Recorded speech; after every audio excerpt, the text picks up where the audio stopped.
Meus caros amigos e amigas, vocês estão no canal Espiritismo Explicado, eu sou Lazarino Barbo. Antes de começar nosso vídeo de hoje, eu te peço que ajude o nosso canal a crescer. Inscreva-se no nosso canal, compartilhe com seus amigos, ative o sininho das notificações para que o YouTube possa avisar você dos novos vídeos. Hoje vamos dar continuidade ao estudo da obsessão espiritual em uma série de estudos que visa nos esclarecer sobre os diversos aspectos relacionados a esta pandemia, relacionado às contaminações energéticas de baixo teor vibratório que se constituem as obsessões espirituais. E eu peço a você que interaja com esse estudo. Faça aí perguntas, coloque a sua opinião para que nós possamos esclarecer, porque neste estudo nós teremos vários vídeos que podem ser objeto, inclusive, de vídeos com sugestões que vocês possam colocar aí para nós. Quase sempre, ao analisarmos um processo obsessivo que envolve encarnados e desencarnados, nós temos uma tendência a querer qualificar alguém como algoz e alguém como vítima. É muito natural que observemos a condição, por exemplo, de uma pessoa frágil, encarnada, uma criança, ou uma pessoa idosa, ou uma pessoa muito doente, como sendo aquela pessoa a vítima do processo. E às vezes, ao ouvirmos o desencarnado desenvolvendo todo aquele processo de arrogância, todo aquele princípio de maldade, de orgulho, muitas vezes de vaidade, nós temos uma tendência a achar que aquele ali é, dentro do processo, o algoz. É aquele o causador, é aquele o culpado. E isto muitas vezes se constitui num grande erro. Porque nas situações em que ocorre ódios e processos obsessivos, normalmente não existe vítima, absolutamente vítima, assim como não existe algoz, absolutamente algoz. São espíritos que ao longo de muito tempo optaram por trocar farpas de ódios ao longo de muito tempo. É lógico que existem vários graus de obsessão, desde coisas simples, processos simples, que envolvem, por exemplo, um processo obsessivo relacionado a um mau comportamento mental que basta que aquela pessoa mude aquele comportamento e, consequentemente, livre-se do processo obsessivo. Uma pessoa viciada em maledicência, ela pode atrair para ela espíritos maledicentes que passam a comungar com ela um conluio mental, e aí basta que esta pessoa eduque-se para poder não se envolver na maledicência, que ela naturalmente afasta de si estes obsessores. Mas quando nós aprofundamos o processo, principalmente em situações de graves distúrbios de comportamento relacionados a situações que envolvem a necessidade do psiquiatra, aí você já vê que existem situações muito mais complicadas.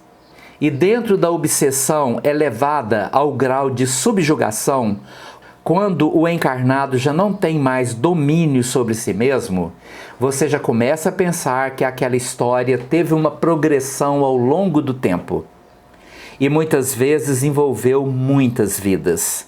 Começaram a se odiar em tempos remotos, reencarnaram juntos numa mesma família, às vezes na situação de marido e mulher, às vezes na situação de pais e filhos, irmãos, situações próximas, situações de convivências consanguíneas, mas ao invés de eliminar aí as tendências naturais a se detestarem, eles acabaram intensificando essas tendências, surgindo daí ódios ainda mais intensos, muitas vezes relacionadas a divisões de heranças que levaram a cometer crimes entre si, situações de traições conjugais que levaram a ódios terríveis e, dependendo da cultura, considerados imperdoáveis, onde apenas o sangue poderia lavar a honra.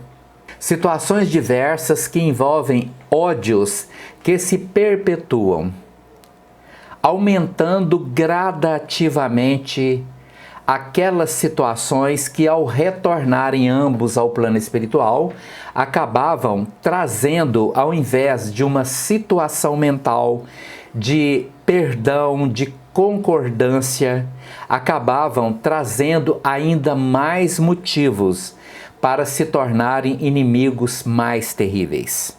E às vezes, esses processos obsessivos de tal gravidade, que se tornaram extremamente graves depois de um longo processo, começaram pela incapacidade de pessoas extremamente orgulhosas, onde estas pessoas tinham grande dificuldade de perdoar pequenas faltas.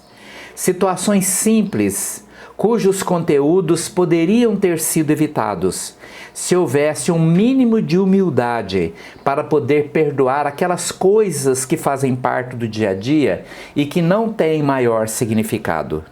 Mas quando o orgulho, a vaidade e o egoísmo estimulam o comportamento, e em certas culturas este orgulho e esta vaidade faz com que determinadas pessoas se arvorem no direito de não perdoar, por considerar a falsidade de que perdoar é um ato de fraqueza, e isso está enraizado em determinadas culturas, você tem aí o início de gravíssimos processos obsessivos que vão perdurar ao longo de muito tempo.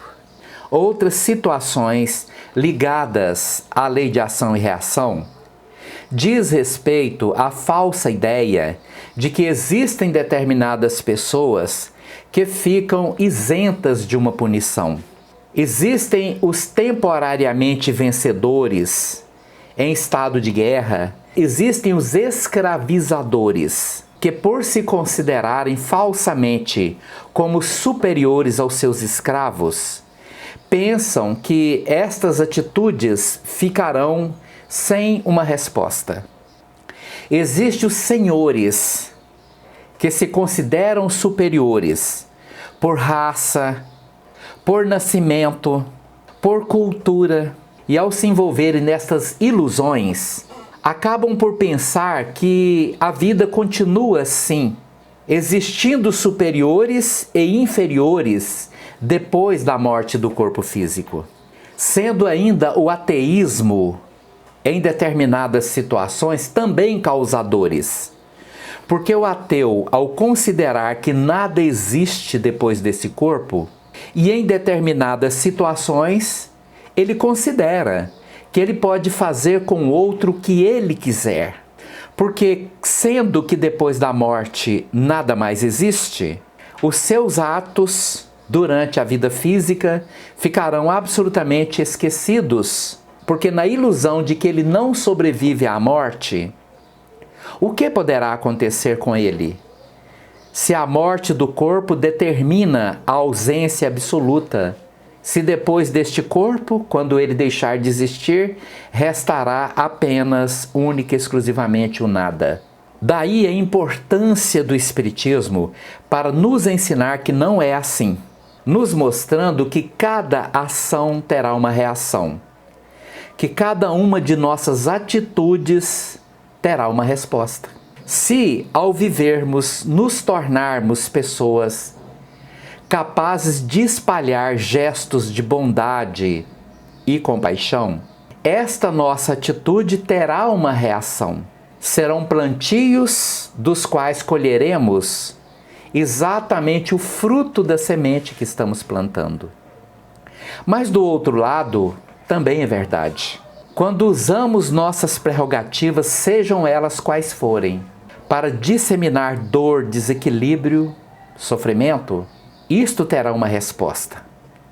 E esta resposta poderá vir da pior maneira possível, onde os perseguidores, depois da morte do corpo, se tornam perseguidos exatamente por aqueles que agora, sem as amarras do corpo físico, se tornam algozes de seus próprios perseguidores.